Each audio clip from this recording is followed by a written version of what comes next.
Mes priimam tai, kad mums vyksta geras dalykas. Okay. Arba netikim sėkme, bet tikim nelaimę, ar ne?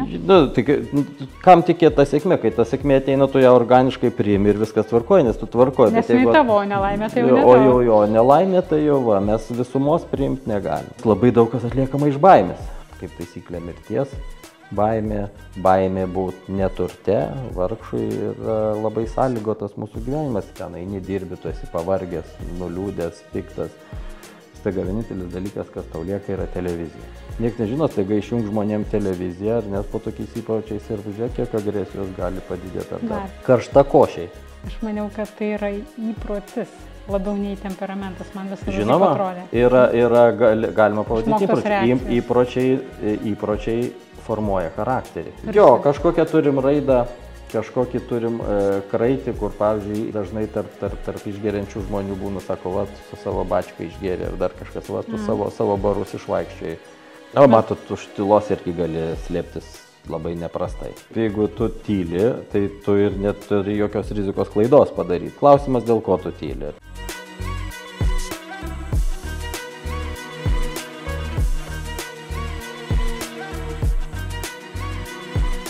Yra, turbūt sakoma, kad žmogus vidinę tylą ir ramybę jis gali ir turgui patirti, ar ne, jeigu jis ją turi.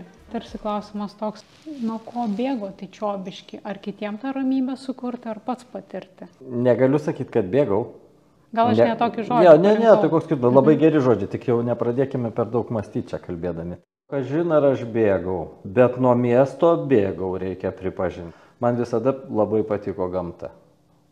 Visada buvo šitas stebuklas, pavasarį sprogstantis lapai. O ką patirėt, būdamas gamtoje? Tai va, mieste labai nėra daug kaip pamatyti tą stebuklą arba dar kažkaip iš to pasidžiaugti. Mieste kiti džiaugsmai yra, kuriuo aš pilną patyriau per savo gyvenimą. Pasisotino tarsi? O, pasisotino.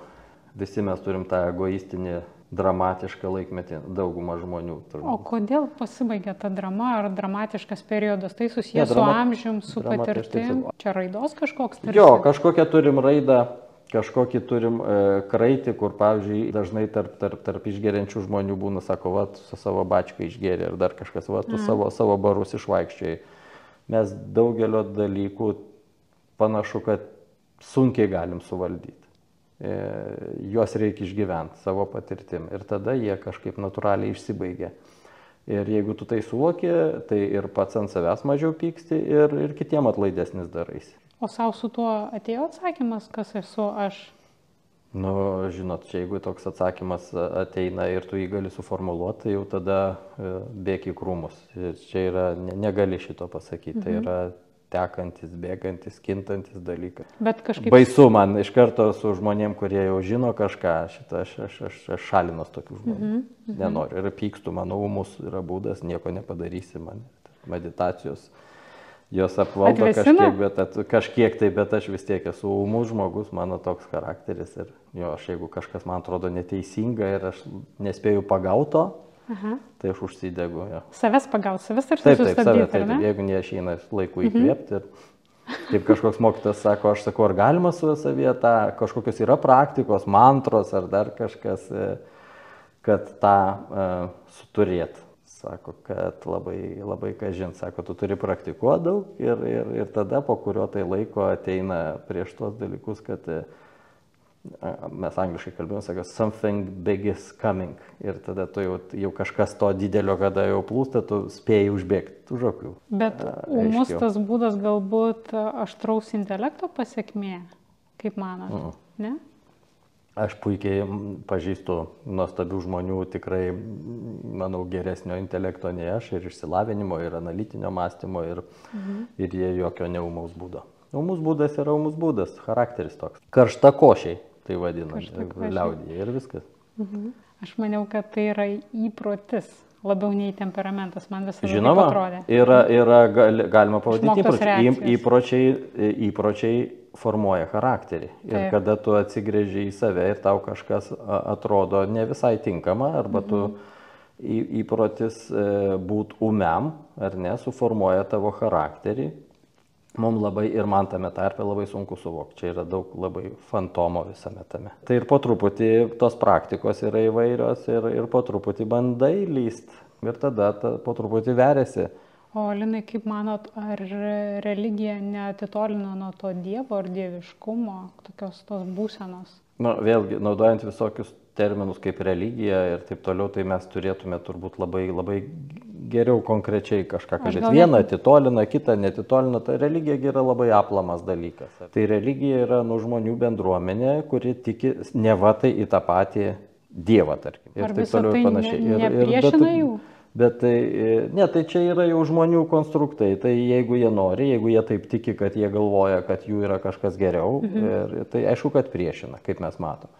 Betgi ir tas pats krikščionis krikščioniui nelygus. Ir aš tikiu vienaip, jis tiki kitaip.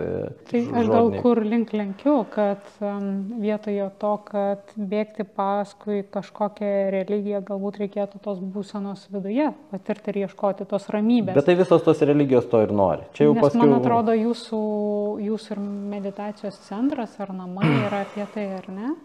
Manau, kad viskas ir bažnyčia yra apie tai. Tik tai žmonės tai gadina. Visi šitie tikėjimai, bet kurie tikėjimai yra pastangos išvaduoti žmogų nuo kančios ir duoti kažkokį gražesnį gyvenimą, vadinkime. Pažada tarsi. Kaip? Pažada tarsi. Kada pabudini savyje kažkokį tai norą kitaip, išgyventi šitą realybę, kada tu matai, kad yra daug tame apgaulės savo paties susikurtos, niekas tame nekaltas, pabrėšiu, niekas niekada nėra jokio antro, trečio žmogaus arba aplinkybių, kurios yra kaltos dėl to, kas su tavim vyksta. Tai esi tu ir viskas. Ir požiūris turbūt, ar ne? Ir požiūris, ir esi tu, ir viskas. Tikroji būtis ir tikrasis aš, visaip ten vadina. Ir, nes yra geros sąlygos. Taip, bet labai dažnai užliuliuoja, ar ne? O jo, aišku, kad užliuliuoja. Tai vat didžiulis klausimas, ar tas augimas būtų spartesnis po tiltų dėlyje, ar šitam komforte. Čia labai tarsi priklauso nuo asmenybės, bet žmonės yra labai skirtingame aukštyje, aš nežinau, tarsi ir bijočiau to žodžio, kad kažko neįžeisti. Kaip manot, ar mes ateinam su aukščiu ar lubomis? Sunku teikti, gražus jūsų klausimas labai yra ir koks tūlas zeno praktikuotojas, sakykime, išgerkim kavos tokiu atveju. Nevertina, ar ne? Nevertina ir nelygina. Niekas negarantuoja būnant labai geroj situacijoje tavo kažkokios tai laimės, vadinkim tai, ne, žodžio, laimės, laimingo gyvenimo, pilnatviško gyvenimo, be baimio gyvenimo, džiugaus gyvenimo su atjauta, niekas negarantuoja. Lygiai taip pat kaip nežinai, kad tas žmogus, kuris išgyvena dabar labai sunkiose sąlygose gyvena dėl kažkokių labai ekstremalių dalykų nepabus, nes jis jau yra netekęs visko. Bet kai netenki visko, labai su savim susiduria, ar ne taip? Įvairiai būna žmonės. Pažiūrėkim labai pragmatiškai, tie, kurie netekia visko, dažnai gyvena ar ne kažkur tai ir intoksikuojasi, geria, bet sąmonės skaidrumo tame tikrai nėra. Bet jeigu staiga pavyksta iš to išgriūt, išlyst kažkokiais būdais ar ne, tai tokie žmonės ypatingai yra drąsūs, nes jau buvo matyti tokioj beviltiškoj situacijoj visko netekę. Prisirišimų nėra, tai aš tikiu, kad tokie žmonės gali smarkiai... Šuolį padaryti, tarsi, ar ne? Vėlgi, negaliu tai smarkiai nuskaidrėti. Aš manau, kad gali jie būti lygiai toj pačioj vietoj, bet jau bus kitokie. Tai vis dėlto tikit, kad žmogus gali pasikeisti, iš esmės pasikeisti? Tai čia yra turbūt esminis klausimas. Kaip save atrasti, Linai, jeigu reikės. Įkūrėt Zen mišką. Kokią žinutę į visuomenę norite atnešti arba kokią vertę palikti su ta vieta? Yra vieta, kur galima praktikuoti drauge. Pradedant nuo paprasčiausio kvėpavimo, baigiant įvairiom budistinėm praktikom, kaip yra nusilenkimai, fizinis pratimas, paprasčiausias, labai paprastas ir labai veiksmingas. Yra tylos meditacijos, yra mantrų paprasčiausių kartojimas, yra įsiklausimas į garsą. Kaip atėjo ta mintis, kodėl nutarėt, kad visuomeniai to trūksta, ar matėte tą poreikį? Iš kur tai atėjo? Nelabai aš nelabai žinau, ko trūksta visuomeniai, tai yra bendras daiktas. Aš manau, kad visuomeniai daug ko trūksta. Su pirma, trūksta visada pinigų ir gerbuvio ir taip toliau. Aš viską dariau, mes tiksliau su mano žmona Edita. Nesvarbu, kad gal pirminė idėja man iš kažkur tai ten atėjo, bet aš darau viską dėl savęs. Totaliai. O ką tai mes darom dėl savęs visą tai, nes mes norim taip gyventi. Atsiranda labai daug žmonių, kuriems tas tinka ir eina ir mums padeda išlaikyti tą Zen centrą, nuomodamėsi taip pat. Tai vertė yra ta bendruomenė, kurią apsisupat tokiais žmonėmis? Nėra ir jokios bendruomenės. Žinoma, kad tu bendrauji su kitokiais žmonėmis. Žinoma, kad mūsų laikas, taigi ten reikia ir valgyti daryti, rūpintis ir visa kita. Kodėl tą darot? Dėl to, kad mums tai patinka ir tai yra geras gyvenimo būdas. Visų pirma, mums. Jeigu man tai nepatiktų, čia jokios aukos nėra, aš to nedaryčiau. Ir man patinka tie žmonės. Ir galų gale dėkingumas žmonių yra labai smagu, labai daug padėkos yra ypatingai Editos maistui, kur jinai jau sukūrė savo visą sistemą, mums dabar ir vyresnioji dukra padeda, ir jaunesnioji dukra padeda. Mes jau iš tiesų ir pamiršom visokių, kur yra ten kažkokių kovų, intrigų, karjerų, dar kažko. Tai tas smarkokai nutolo. Nereikia gintis, ar ne? Man tas netinka, aš niekada nesigindavau. Puldavau tai taip, bet gintis... Puolimas irgi yra tam tikra gynyba, tai aišku, kad taip. Bet aš tik sakau vėlgi per tą charakterį. Tai ir pult nelabai reikia. Kaip pasikvietė tokią ramybę, su kuria dalinatės, ar ne? Tai ką tai reiškia darinamės? Taigi mes už tai pinigus gaunam. Tai man tas visi šitie gintariniai dantys, egzaltacijos man labai nepatinka.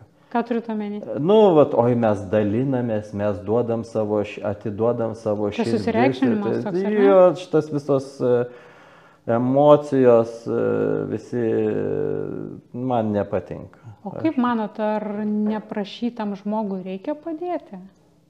Labai priklauso nuo situacijos, labai priklauso. Palėtėt šiaip labai įdomų klausimą. Vienose tradicijos, ar net vienam vienuolyne, kaip moko vienuolius, tu, pavyzdžiui, neturi teisės jam sakyti, jis turi pats pasiprašyti. Nes čia jo patirtis? Jis turi pats pasiprašyti, turi pribręsti prie jau tokios situacijos, kad ir jis turi pats paprašyti pagalbos, kad kitose yra maždaug tu turi būti įžvalgus ir nusiimti ir maždaug pasiūlyti savo pagalbą nedaugiau nei 3 kartus. Įvairių visokių tokių dalykų. O kaip savo atsakėt? Pasakai, gal tu nori ateiti, gal tu nori ką, bet dažniausiai nieks neateina. Kodėl? Pavyzdžiui, pažįstamų visi sako, oi, kaip man reiktų ten ar dar kartą. Beveik niekada. Gal jie bijo tarsi nusirengt prieš jūs, ne? Ne, taip man nereikia pas mane, ten pilna praktikų ir viskas labai paprasta, nėra jokių mistifikacijų. Šiek tiek kitokia, parodys šitą kitokią dienotvarkę ir kitokias tas 3 dienas. Iš karto pajunti, kad tu rimsti, kad daug žmonių labai gražiai pasakė atsiskyrimų, kurie yra jau sudėtingesni. Ten jau keliesi anksčiau, ten daug to sėdėjimų, bet kas ištveria, o pastaruoju metu, anksčiau vis būdavo 1 ar 2, kad išeina ir aš sveikinu to žmonės. Nereikia ten, jeigu jau kažkas stumia, tai kam ten kentėti. Tas labai smagu, kai žmonės sako, atvažiavau, net labai pradžioj nepatiko ir kažkas tokio atstuminėjo, bet galvoju, ištversiu ir paskiau sekmadienio popietę, kada vyksta tas aptarimas, sako, negalėjau patikėti, kad per tas kelias dienas šitaip gali susivėlus galva atsistoti į vietą. O kaip manot, kodėl? Už tai, kad žmonės nesirūpina savim. Masė yra metodų, nereikia... Bet įsivaizduoja tai priešingai. Tai gal ir rūpinasi, prausėsi ten, tarkim, ar ne, ar dar kažką, bet iš tiesų tai nesirūpina. Emocinė higiena, ar ne? Taip, visos praktikos, žiūrėti, kas su tavo mintim, kas su tavo protu darosi, čia yra didžiausias rūpestis. Bet ir su savim nepabūna, aš matau, kad žmonės dedasi ausinukus, jungia foninį televizorių, tai toks nuolatinis bėgimas ir tu savęs tada nepažįsti, ar ne?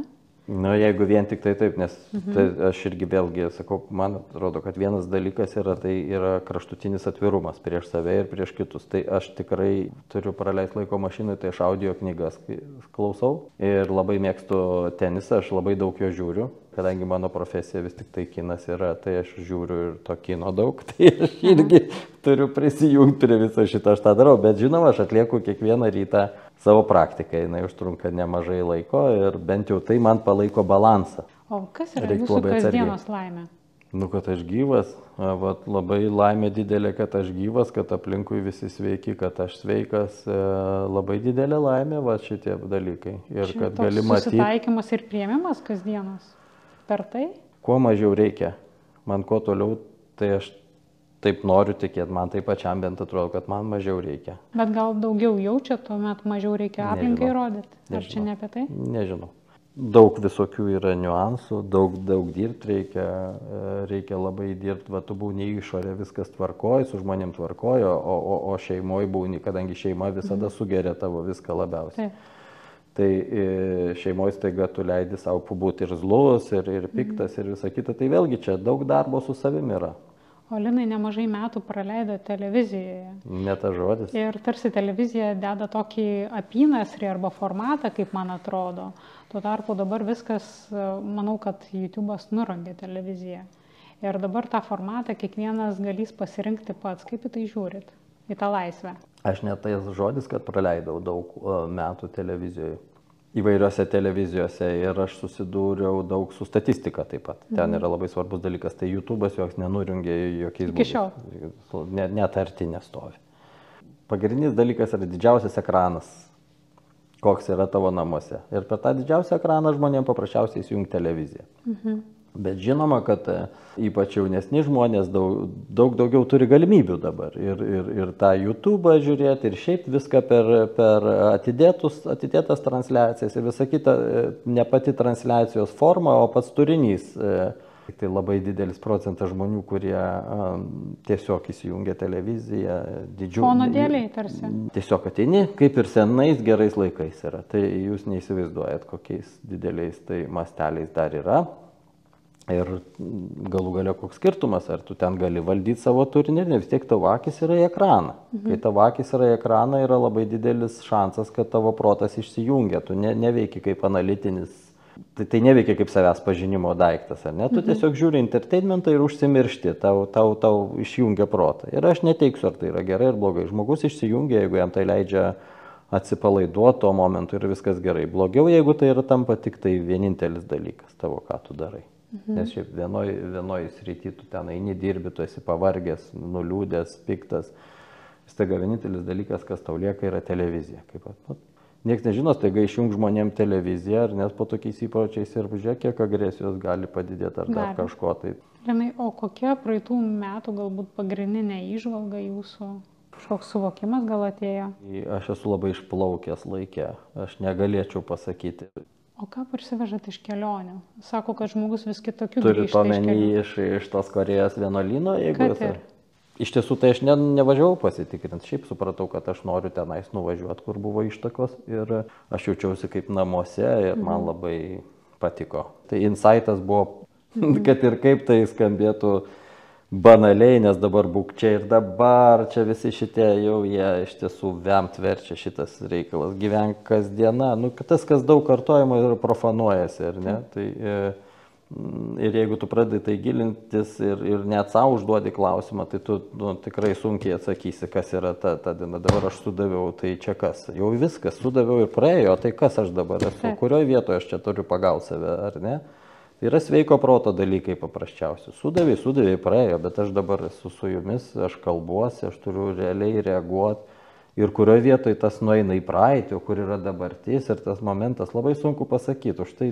Jau vien jeigu žmogus geba nesitapatinti su emocija, jau yra labai daug, ar ne? Nes mes kažkurio metu nutarėm, kad mes esam toje emocijoje, tas juntamas pyktis, bet tu jungi muziką, pasikeičia emocija, tai ar tu esi ta muzika, ar tu esi tas pyktis. Tai čia sakau, ir tas spekulacijos, kaip nori, tai pavadinsi. Vienas pavadins vienaip, kitas pavadins kitaip. Tai aš tiesiog labai daug keliauju per festivalius ir man toks, viena vertus aš tą vertinu kaip tokį turizmą ir pasižiūrėjimą, kas yra, bet kita vertus matau labai daug šarlatanų, gal negražiai pavadinsiu spekulacijos. Kasgi čia negražiai? Šarlatanas yra šarlatanas. Ir man Spekuliantas visame yra tame klegesyje tų garsių žodžių norėjos pakalbinti būtent apie tylą, nes tyla yra labai iškalbinga, tai, ką jūs darot, ar ne? Ir tai yra labai kitoks formatas. Na, matot, už tylos irgi gali slėptis labai neprastai. Reiškia, tai, reiškia, kai tu... Atsiprašau, pertraukiau, ar ne? Tai, tu kaip jeigu tu tyli, tai tu ir neturi jokios rizikos klaidos padaryti, taip? Ir tu gali, arba jeigu tu darai kažką, tai žmogus... Yra klausimas, dėl ko tu tyli. Tai kuo mažiau žodžių, tuo daugiau esmės. Žinoma, kad tai, bet nes esminis dalykas, mano galva, visose praktikose ir šiaip žmogaus gyvenime yra atsipalaidavimas. O jūs kasdienoje lengvas, linksmas? Kaip kur? Aš būna, šiaip tai tarsi linksmas, bet šeimoje būna, dukra mano sugeba mane labai greitai išvesti iš kantrybės. Arba su Edita, aš sakau, šeima yra labai didelis mokytojas. Mes čia labai smagiai, kada išeini ir nauji žmonės, tavo iškart protas pasigauna, jisai smalsus, tu ten gali žaisti dar ir visą kitą, o kada tu jau ten toje aplinkoje įprastoji, žiūrėk ir išlenda nesąmonės visokios. Tai čia labai geras mokymas yra. Vienuolystė nėra jokia panacėja. Daug žmonių ten yra, kurie tiesiog sociumą negalėtų būti ir nemėgsta būti. Daug žmonių kitokias problemas sprendžia vienuolystėje. Ir čia yra kitas klausimas jau labai įdomus. Aišku, vienas dalykas esminis, kur piniginis ar kažkoks kitoks materialus įvertinimas nėra pats svarbiausias dalykas, tai yra labai svarbus daiktas. O kaip šiai dienai vertinat pinigus? Ar pakito požiūris, kas jums yra pinigai? Niekad nepakito. Viskas gerai su tais pinigais. Jeigu ne pinigai, nebūtų jokio zen centro pastatyto. Mes kažkuriuo metu labai vejamės, ar ne? Piniginį gerbuvį. Tai bet čia viską mes vejamės. Seksą vejamės, kada ateina tas laikas, tada vejamės karjerą, tada vejamės perteklinius. Viskas, kas yra pertekliniai dalykai, yra prastai. Viską išgyveni. O kur suprasti, kada yra perteklius?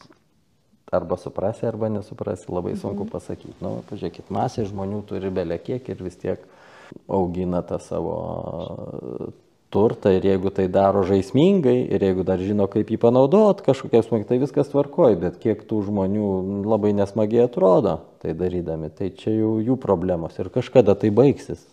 Kažkadagi vis tiek tai baigsis, kažkada labai aiškiai atsivers šitas tuštuma. Matymas situacijos visumos yra išmintis, nes labai dažnai aš save irgi pagaunu, kad čia nesąmonė, tas tą daro, tas tą, kodėl jisai taip daro, ten dar vertint pradedi kažkokią, neva tai tu čia kažkas geriau, čia yra ir tiesioginis kelias į didybę ir neišminti. Tame tarp. Neskaidrų žvilgsnis. Mūsų visa kultūra tarsi mus stumia į tą didybę, ar ne? Turbūt visada tai buvo.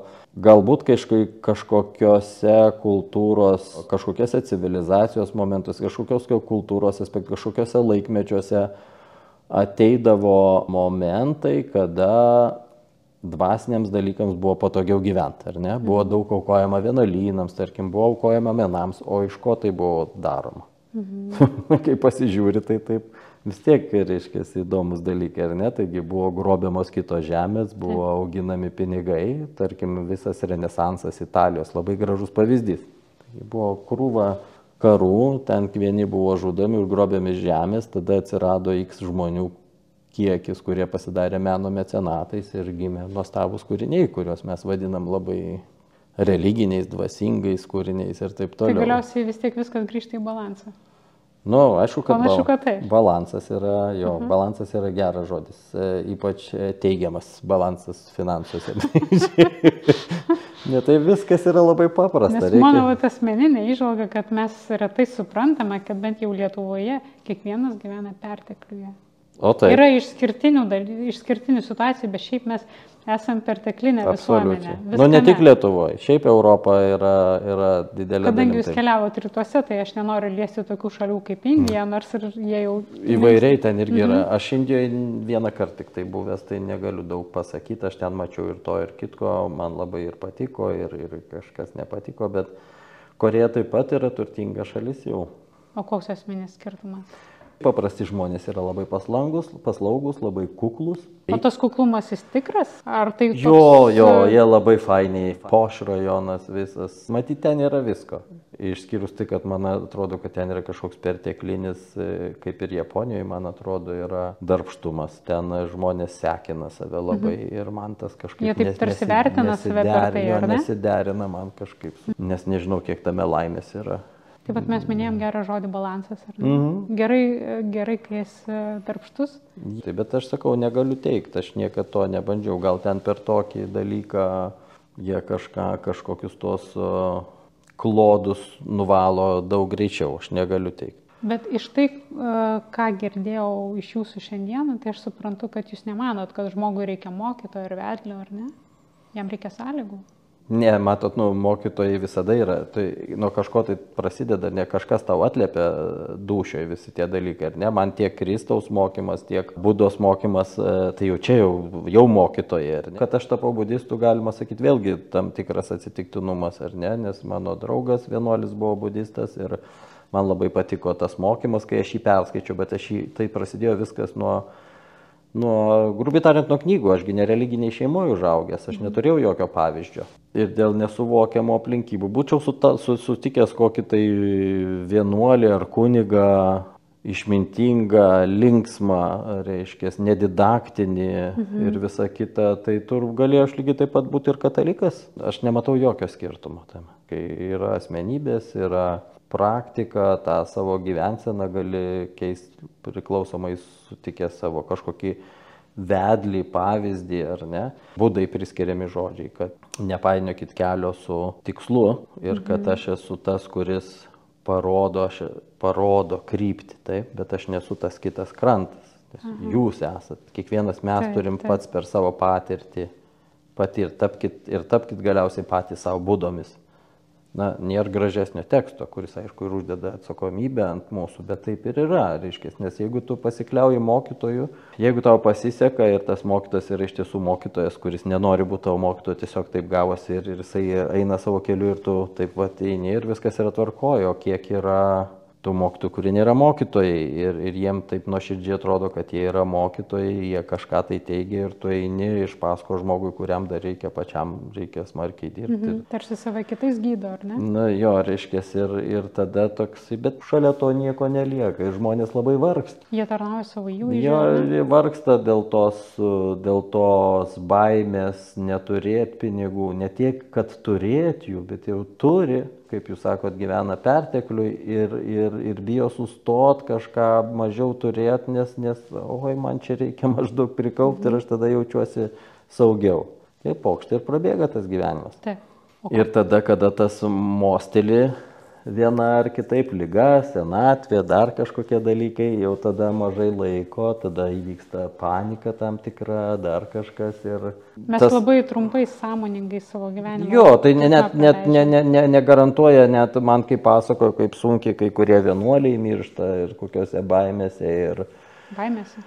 Jo, taigi čia negarantuoja niekas, tipo, nueisi tu vienuolyną kažką ir kad tave tai garantuoja. Kaip ir sakė, tyli dėl skirtingų priežasčių. Jo, tau nieks nieko negarantuoja, kaip taisyklė mirties, baimė būti neturte, vargšui yra labai sąlygotas mūsų gyvenimas ir jeigu tu paanalizuosi mūsų veiksmus, labai daug kas atliekama iš baimės. Pajamų nėra, o paskolos yra, tarkim, labai primityvūs dalykai ir viskas griūna, o šeima irgi taip pat yra, va, tau ir tu ir atsistoji tam tikrą situaciją, ar ne? O kas yra sėkmė? Jūs tikit sėkmė, ar labiau susiklosčiusios aplinkybės yra. Jūs tikit, kad gali tai įtakoti, ar tai labiau duota? Žmogaus manimas, kad jis labai čia kažką valdo, yra labai juokingas. Mes nežinom, kaip mes atsiradom čia ir mes nežinom, kodėl mes va tokie. Bet labai įsikinkom žinotojais.